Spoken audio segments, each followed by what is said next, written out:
ആകാശവാണി വാർത്താവീക്ഷണം. കേന്ദ്ര ബജറ്റ് ഉയരങ്ങളിലേക്ക് കുതിക്കാൻ ഇന്ത്യ. തയ്യാറാക്കിയത് സിനു, മാധ്യമപ്രവർത്തകൻ. അവതരണം ഗീതു പ്രകാശ്. ആഗോളതലത്തിൽ ഏറ്റവും വേഗത്തിൽ വളരുന്ന സമ്പദ് വ്യവസ്ഥകളിലൊന്നായ ഇന്ത്യയെ 2047 വികസിത ഭാരതമാക്കാനുള്ള എക്സ്പ്രസ് ഹൈവേ ആയാണ് ഇന്നലെ ധനമന്ത്രി നിർമ്മല സീതാരാമൻ അവതരിപ്പിച്ച പൊതുബജറ്റിനെ വിലയിരുത്തുന്നത്. എല്ലാവർക്കുമൊപ്പം എല്ലാവർക്കും വികസനം എന്ന സർക്കാരിന്റെ നയം പൂർണ്ണമായും പിന്തുടരുന്ന ബജറ്റാണ് മൂന്നാം മോദി സർക്കാരിന്റെ ഒന്നാമത്തെ പൊതുബജറ്റെന്നും സാമ്പത്തിക വിദഗ്ധർ വിലയിരുത്തുന്നു. തൊഴിൽ, യുവശക്തി, നൈപുണ്യ വികസനം, കർഷകക്ഷേമം, ഊർജ്ജ സംരക്ഷണം തുടങ്ങി രാജ്യത്തിന്റെ സർവ്വമേഖലകളും ഉൾപ്പെട്ട ബജറ്റാണ് 2024-25 പ്രഖ്യാപനങ്ങൾ വ്യക്തമാക്കുന്നു. പല കാരണങ്ങൾ കൊണ്ടും സാമ്പത്തികമായും സാമൂഹികമായും മുന്നിലെത്താൻ സാധിക്കാത്തവർക്കായി നിലവിൽ നടപ്പിലാക്കിക്കൊണ്ടിരിക്കുന്ന പദ്ധതികൾ തുടരാനും അവ കൂടുതൽ മേഖലകളിലേക്ക് വ്യാപിപ്പിക്കാനും ബജറ്റ് വിഭാവനം ചെയ്യുന്നുണ്ട്. ഗ്രാമീണരെയും പാവപ്പെട്ടവരെയും കർഷകരെയും യുവാക്കളെയും വലിയ തോതിൽ സഹായിക്കുന്ന പദ്ധതികളും ബജറ്റ് മുന്നോട്ട് വയ്ക്കുന്നു. വനിതകൾക്ക് വലിയ ആനുകൂല്യം നൽകുകയും വികസനത്തിൽ അവരുടെ പങ്കാളിത്തം ഉറപ്പുവരുത്തുകയും ചെയ്യുന്നു. തൊഴിലില്ലായ്മ പരിഹരിക്കുന്നതിന് ധാരാളം തൊഴിലവസരങ്ങൾ സൃഷ്ടിക്കുന്ന നിർദ്ദേശങ്ങൾ ബജറ്റിൽ ഉൾക്കൊള്ളിച്ചിരിക്കുന്നു. ആദായനികുതി ഘടനയിൽ മാറ്റം വരുത്തിയത് വലിയൊരു വിഭാഗം ജനങ്ങൾക്ക് ഗുണകരമാവുകയും വിപണിയിൽ പണമെത്തുകയും ചെയ്യുന്നു. ശമ്പളമുള്ള ജീവനക്കാർക്കുള്ള നികുതി ഇളവ് 50,000 രൂപയിൽ നിന്ന് 75,000 രൂപയായി ഉയർത്തുമെന്ന് ബജറ്റിൽ ധനമന്ത്രി പ്രഖ്യാപിച്ചിട്ടുണ്ട്.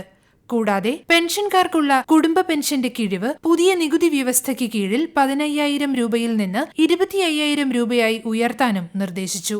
ശമ്പളക്കാരും പെൻഷൻകാരുമായ 4 കോടി പേർക്ക് ഇത് ആശ്വാസം പകരും. പുതിയ നികുതി വ്യവസ്ഥയിൽ ശമ്പളക്കാർക്ക് പ്രതിവർഷം 17,500 രൂപ വരെ ആദായ നികുതിയിൽ ലാഭിക്കാൻ കഴിയും. 1961 ആദായനികുതി നിയമം സംക്ഷിപ്തവും വ്യക്തവുമാക്കുന്നതിനായി 6 മാസത്തിനുള്ളിൽ സമഗ്രമായ അവലോകനം മന്ത്രി പ്രഖ്യാപിച്ചു.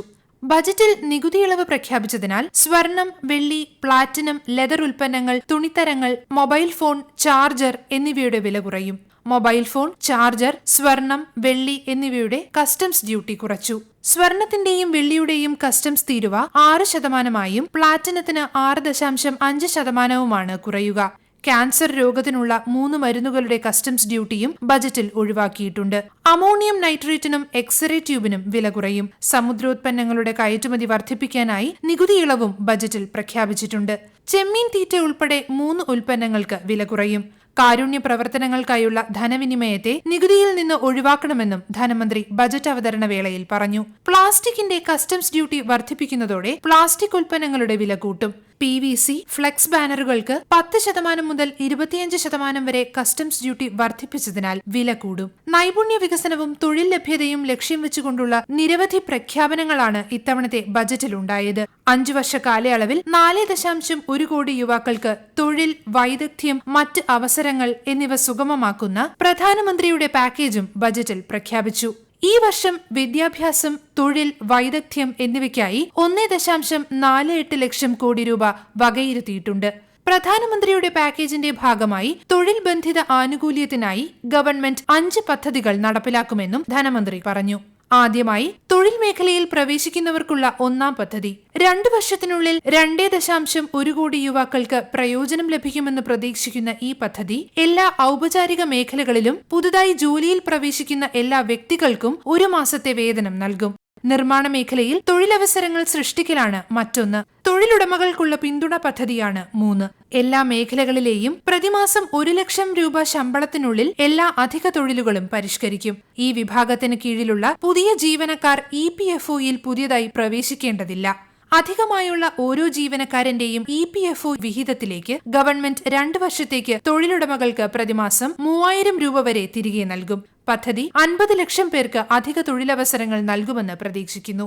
സംസ്ഥാന ഗവൺമെന്റുകളുമായും വ്യവസായങ്ങളുമായും സഹകരിച്ച് നൈപുണ്യമുണ്ടാക്കുന്നതിനുള്ള പുതിയ കേന്ദ്രാവിഷ്കൃത പദ്ധതിയാണ് 4-ാമത്തേത്.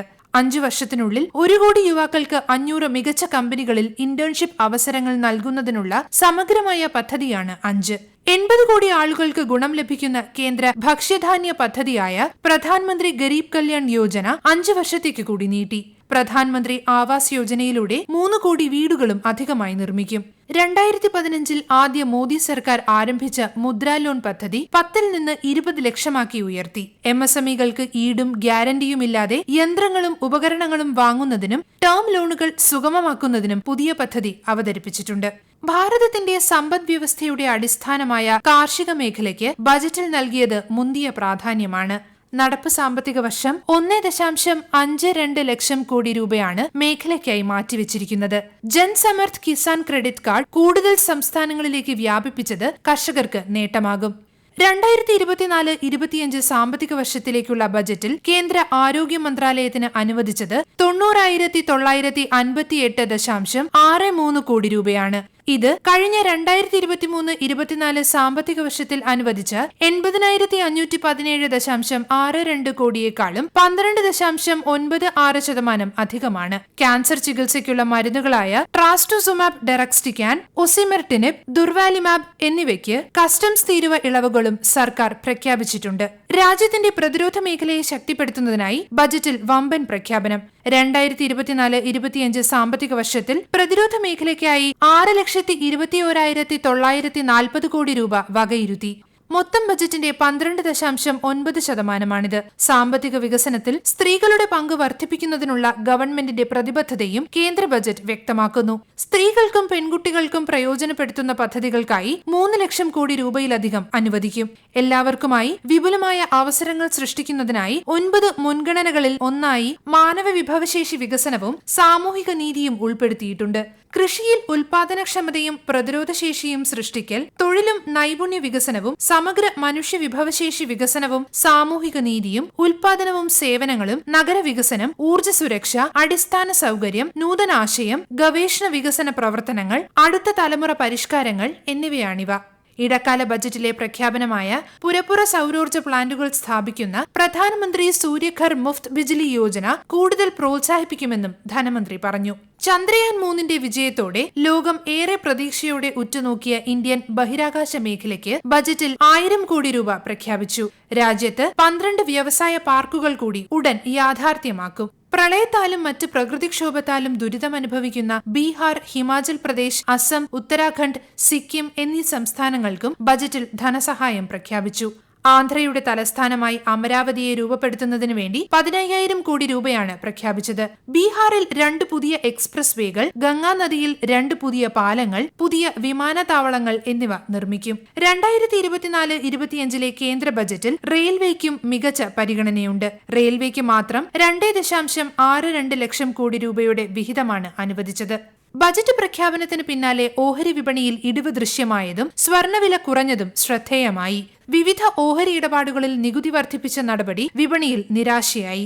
ബജറ്റ് അവതരണ ശേഷം 1 മണിക്കൂറിനുള്ളിൽ പവന് 2000 രൂപ കുറഞ്ഞ് 51,960 രൂപയായി. ബജറ്റിൽ സ്വർണത്തിന്റെ അടിസ്ഥാന ഇറക്കുമതി നികുതി 10% നിന്നും 6% ധനമന്ത്രി കുറച്ചു. ബജറ്റിനെ അനുകൂലിച്ചും പ്രതികൂലിച്ചും പ്രതികരണങ്ങളുടെ പ്രവാഹമാണ് ഉണ്ടാകുന്നത്. സമൂഹത്തിലെ എല്ലാ വിഭാഗങ്ങളെയും ഒരുപോലെ ശക്തിപ്പെടുത്തുന്നതാണ് ഇത്തവണത്തെ ബജറ്റെന്ന് പ്രധാനമന്ത്രി നരേന്ദ്രമോദി അഭിപ്രായപ്പെട്ടു. ബജറ്റിൽ കേരളത്തെ അവഗണിച്ചു എന്ന വാദം അപ്രസക്തമാണെന്ന് കേന്ദ്രമന്ത്രി സുരേഷ് ഗോപി പറഞ്ഞു. യുവാക്കൾക്കും സ്ത്രീകൾക്കും ഗുണം ലഭിക്കുന്ന നിരവധി പ്രഖ്യാപനങ്ങൾ ഉണ്ടായിട്ടുണ്ടെന്നും അദ്ദേഹം ചൂണ്ടിക്കാട്ടി.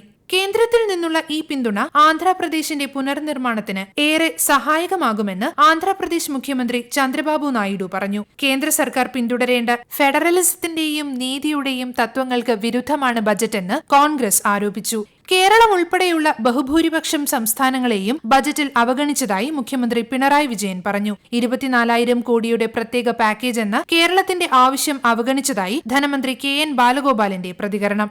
3ാം മോദി സർക്കാരിന്റെ ആദ്യ കേന്ദ്ര ബജറ്റും തുടർച്ചയായ 7ാമത്തെ ബജറ്റുമാണ് പാർലമെന്റിന്റെ വർഷകാല സമ്മേളനത്തിൽ കേന്ദ്ര ധനമന്ത്രി ഇന്നലെ അവതരിപ്പിച്ചത്. തുടർച്ചയായ 7ാം ബജറ്റ് അവതരണം എന്ന റെക്കോർഡും നിർമ്മല സീതാരാമൻ സ്വന്തമാക്കി. 6 തവണ തുടർച്ചയായി ബജറ്റ് അവതരിപ്പിച്ച മൊറാർജി ദേശായിയുടെ റെക്കോർഡ് ഇതോടെ തിരുത്തപ്പെട്ടു. ജൂലൈ 22-ന് ആരംഭിച്ച ബജറ്റ് സമ്മേളനം ഓഗസ്റ്റ് 12-നാണ് അവസാനിക്കുക. നിങ്ങൾ കേട്ടത് വാർത്താ വീക്ഷണം. കേന്ദ്ര ബജറ്റ് ഉയരങ്ങളിലേക്ക് കുതിക്കാൻ ഇന്ത്യ. തയ്യാറാക്കിയത് സിനു, മാധ്യമപ്രവർത്തകൻ.